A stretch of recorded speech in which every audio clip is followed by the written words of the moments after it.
Good morning, students. Welcome to your channel IPS Surgery English classes.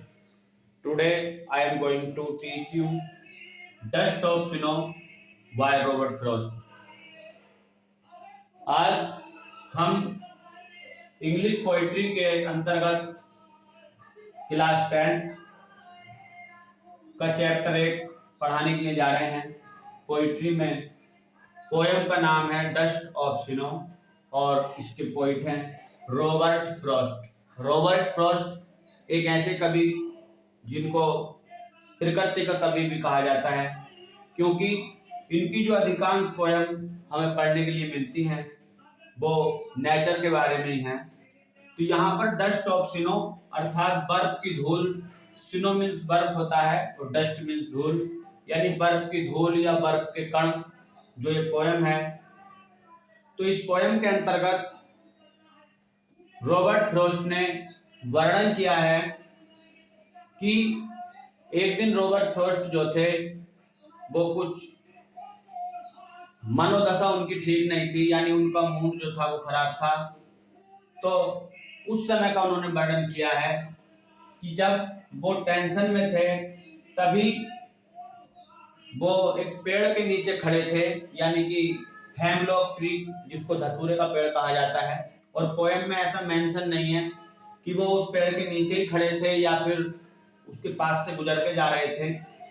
तभी क्या हुआ, the way एक किरो, द बे, बे मीन्स रास्ता होता है, एक किरो एक कोआ, यानी एक कोआ अपने रास्ते से आया। रास्ते का मतलब है कि उड़कर आया। Swoop down on me, swoop सेक की थर्ड फॉर्म, यानी जो सेक वर्ब होती है उसकी सेकंड फॉर्म। सूप सेक मीन्स होता है हिलाना, और उसने हिला दिया। डाउन ऑन मी यानी मेरे ऊपर, क्या, द डस्ट ऑफ स्नो, बर्फ की धूल को मेरे ऊपर हिला दिया।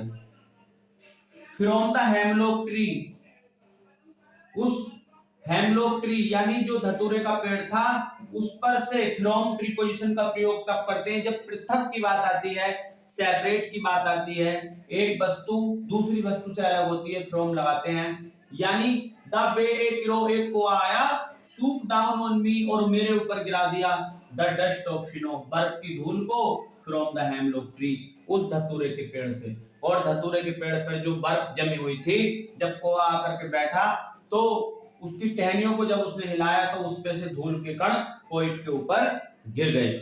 अब जब पोइट के ऊपर धूल के कण यानी बर्फ के कण गिरे हैं तो क्या हुआ, हैज गिवन माई हार्ट, उन कणों ने, धूल यानी जो बर्फ के कण थे, हैज गिवन माई हार्ट, मेरे हृदय को दिया है क्या, एक चेंज ऑफ मूड, यानी मेरी जो मनोदशा थी उसमें परिवर्तन कर दिया। एंड सेव्ड, और बचा दिया, सम पार्ट, कुछ भाग जो था वो बचा दिया गया, ऑफ ए डे, एक दिन का, आई हैड र्यूड, र्यूड माने बर्बाद करना, जिसको मैं पहले ही बर्बाद कर चुका था, क्योंकि पोइट जो था वो अपने दिन के काफी घंटों को बर्बाद कर चुका था, टेंशन में था। लेकिन जैसे ही कोआ आया और कोए ने धतूरे के पेड़ पर बैठ करके जैसे ही बर्फ की धूल को हिलाया और वो कण कवि के ऊपर गिरे, तो कवि का जो हृदय था वो खुश हो गया कि चेंज ऑफ मूड, उनके हृदय में परिवर्तन आया, उनके मूड में परिवर्तन आया। एंड सेव्ड सम पार्ट, और उसका जो दिन था, of a day I had rude, और जो दिन के घंटे वो पहले ही बर्बाद कर चुका था कभी, उनके कुछ घंटों को बचा लिया गया। तो कैसी लगी आपको ये वीडियो हमें कमेंट बॉक्स में जरूर बताएं, और IPS सर्जरी इंग्लिश क्लासेस इस चैनल को आप सब्सक्राइब करें, जिससे आप आने वाली जितनी भी पोइट्री, प्रोज या सप्लीमेंट्री या grammar, writing section, reading section, सभी वीडियोज आप देख सकें। और ज्यादा से ज्यादा इस चैनल को लाइक करें, सब्सक्राइब करें, अपने फ्रेंड्स को शेयर करें। धन्यवाद।